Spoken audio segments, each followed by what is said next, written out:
Good morning, everyone. It's me, it's Woosh, Head of HR and Learning and Development at Phoenix Futures. So, in line with our Mental Health Awareness Week and continuing with the lovely podcast and the amazing guests that I've had this week, I am joined this morning by the lovely Laura Horden. Hi, Laura. Morning, Woosh. You okay? Well, how are you? Yeah, I'm good, thank you. Good. So Laura is one of our substance misuse practitioners, and has very kindly offered some of her time this morning to talk to me about, guess, what's been some of the issues and kind of some of the experiences in the community settings, for Laura and some of the people that Laura works with, clients and service users. And I thought we'd have a little bit of a chat about kindness. Given that our theme for this year's Mental Health Awareness Week is kindness. So I guess I'll start by saying, Laura, I mean, I know we've had some conversations prior to the call, and I'm really excited for others to hear kind of your thoughts. But why is mental health important to you? And I guess why are you passionate about mental health? I think the main subject around it is to break down the stigma around mental health, which is massive, and making people aware that there isn't shame in talking about it, and it doesn't make you any weaker. And if, in all fairness, it can make you stronger. Mental health is very important for us, especially in this service that we work in, because if you're able to talk and you're able to share your experiences with people, it makes their recovery a lot easier. Mental health is important to me because I'm able to be the person that I can be, and give the best I can in the job that I work in.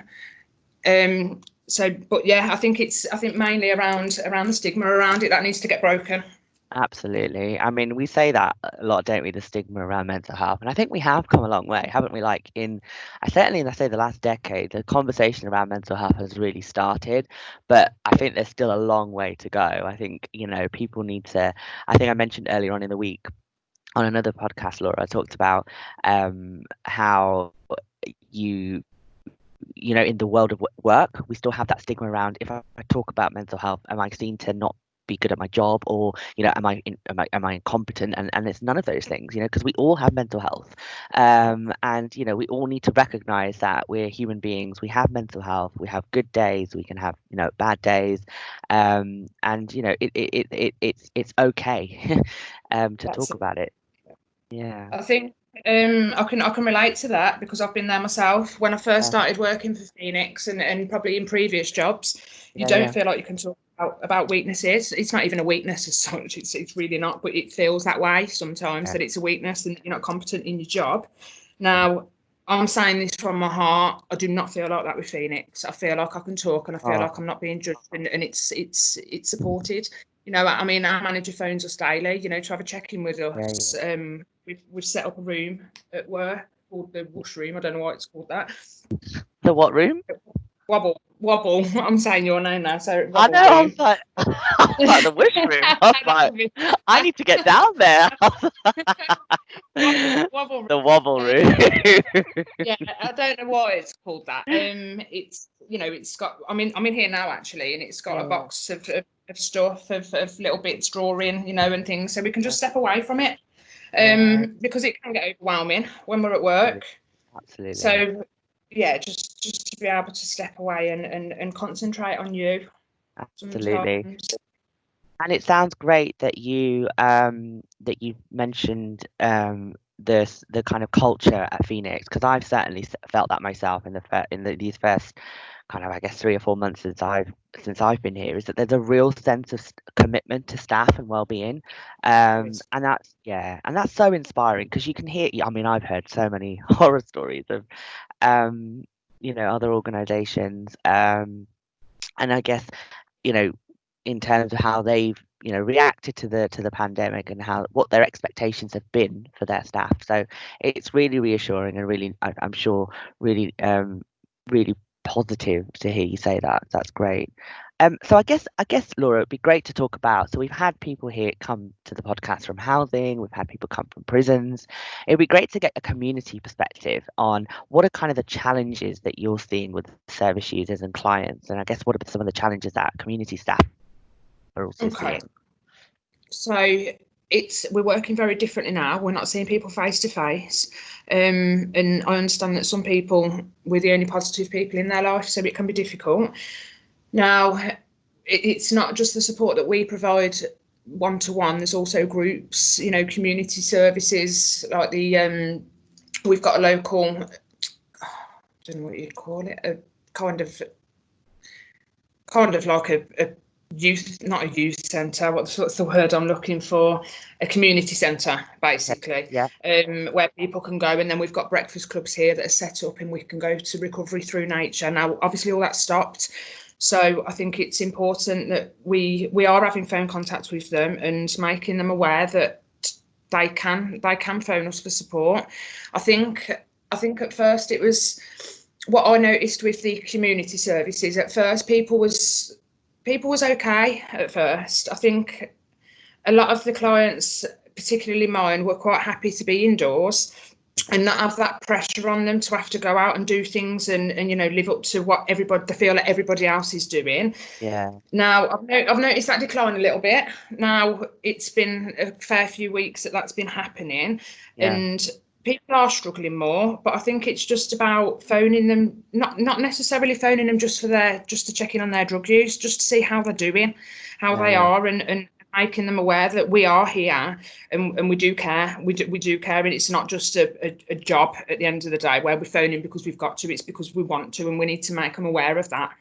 That we're here because we want to be here and we want to support them. And you know, I make my clients aware that they don't need to phone me just if they're struggling with their drug or alcohol use. They can phone me just to talk, just to offload, and just so I can be listening ear, which is sometimes just as important. So I know that people say talk, and you know, talk, and that's what it's all about. But also listen, Yeah. just listen to people Absolutely. and just hear them. Absolutely. It doesn't have to be about talking, because I mean, I find me personally, I find, because I'm always there for other people, sometimes people forget how you feel. Yeah.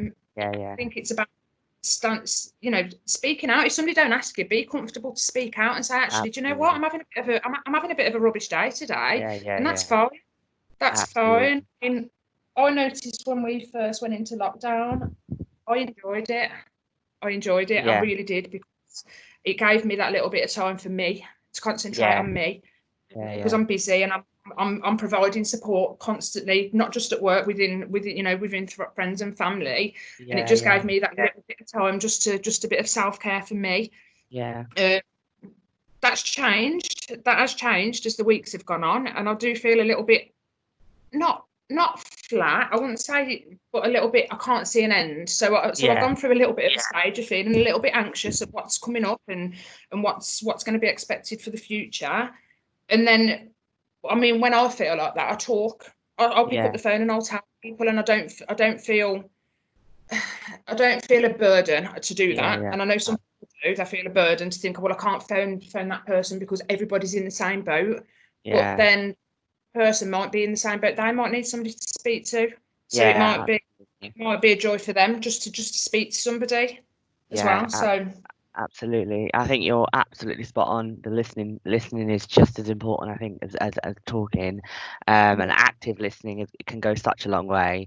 And I think, you know, people feel the need to solve problems for people, and that's it. that's kind of what makes us amazing. And I think in care in general, if you work in care, you know, you're there to help people fix problems, to kind of resolve things. But sometimes listening just to listen is the most powerful thing that you can do for someone. So I really, and yeah, I totally hear your point there. And I think there's some really interesting areas there that you mentioned about, you know, the way in which you can, just like you say, take control of how you're feeling, and go, you know, this is me, and I'm not okay today. Um, so yeah, that really resonates. I guess what, from a, and we talk, we random acts of kindness, I think is another great way to support, and in keeping with the themes of Mental Health Awareness Week. Um, what does that look like for you? I guess random acts of kindness. So what, I know, have you experienced any, or have you kind of have you kind of been giving any kind of random acts of kindness? What does that look like for you? Okay. So I think random acts of kindness. So people. people can think that the way out the box and you've got to do something quite big, and it doesn't always have to be like that. It can be something as simple as asking somebody in the right tone if they're okay. I mean, I often say to people, hello, you okay? Yeah. Now to me Yeah. that's kind of a hello, but it's Yeah. delivering it in a way where, are you okay? You know, Yeah. saying it again, are you okay? Because 9 times out of 10 people say, yeah, I'm good, thanks, Yeah. when in Yeah. reality they might not. So I think you know, I know I do. People look, you know, I'll see people, hello, you okay? I'm like, yeah, I'm good, thanks. But if Yeah. they was to say it to me in a way, Laura, are you okay? Then it opens that up to think, do you know what? Actually, I can talk to this person. So even just the way you ask somebody something can mean Yeah. a lot more than what actually it could mean, if you know what I mean. Absolutely. Yeah. No, I do. No, I do. And I think, you know what, I've always had from a previous line manager that really stayed with me is she said, make a point of asking your team um, that question 3 times. Yeah, So, are you okay? Okay, are you okay? And then you'll find the third time that you know that they'll be like, well, actually, and yeah, you know, because I guess from a politeness perspective and, you know, from a societal perspective, we're so sensitized to that, institutionalized that, hi, are you okay? And yeah, I'm great, thanks, or I'm great, that's it. and we just say it without even really thinking, am I okay? So I totally think I hear you 100% with that. I think general, honestly, random acts of kindness can just be taking that extra bit of time. Like you say, tone. I love that. You know what you've mentioned. I think tone is absolutely really important. People will say that as well. If you walk past someone and you're in a rush and you're like, "Are you okay?"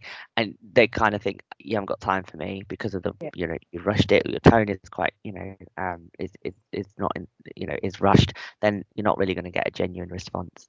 that's it. That's been really, really, really helpful. I guess last question from me before we wrap up is what words of advice would you give to, I guess, anyone from a community setting who works in communities listening in on this podcast?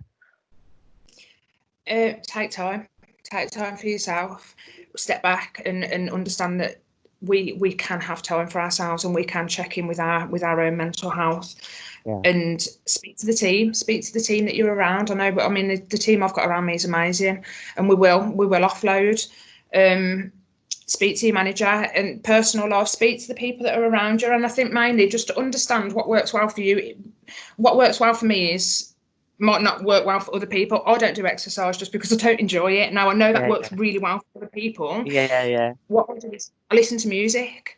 yeah, So that's my little escape. I'll sit and listen to music, and I think it's just try and be in touch with yourself and listen to your body. And if your body's feeling absolutely. tired, allow your body to feel tired and allow yourself some rest. And don't feel guilty for it, because we live in a world where we're going 100 mile an hour, and Yeah, we don't have to be. We're not made for that. We're not, you know, yeah. we need that little bit of time for ourselves just to readjust and bring ourselves back down to some sort of platform, if you like. Absolutely, absolutely. Those are great, great words of advice. Definitely, I very much on your camp. I don't, I just can't exercise. I've done yoga. I've Yeah, mentioned yoga in my earlier podcasts as well with yoga with Adrian on YouTube. I keep plugging her. I don't work for her, I promise. But I do enjoy that. But yeah, I'm very much like you. I think that everyone has to do what's right for them, like you say. that's it. Um, yeah. So it's been an app. Before we, oh, sorry, just to No, go add on. this. No, no, no, that's fine. Before we went into the lockdown, our manager did actually set up a meditation group every week, and it was at a Oh, meditation wow. centre. Now that was amazing. Yeah, I yeah, only went there once, but I struggle at home to meditate. I yeah, have tried, but I yeah, struggle yeah, because there's too many distractions. Whereas yeah, when I went off to this place, it was that everybody else was doing it around me. There was no distractions, and I found that really, really, really helpful. So I yeah. think even just trying new things. It might not work, but it might be the best thing that could happen. I totally, So yeah, totally agree. I think trying new things, I think there's a big focus that people saying, you know, learning new skills or doing things differently or taking time if you have some to, like you say, put yourself out there. And but equally it's okay, you know, to not have to feel like, oh God, I need to come out this with a new skill or whatever, because even just coping is doing enough, I think. that's And you know, you're right. You know, there's different ways that you can find your release. And yeah, that has been a really, really, I'm sure hopefully people listening are going to really hopefully find something to take away from that. It's been a Yeah, real pleasure. It's been an yeah, absolute pleasure, my Laura. pleasure. Thank you. So thank you so much for taking the time, Laura. Stay tuned for the rest of the week.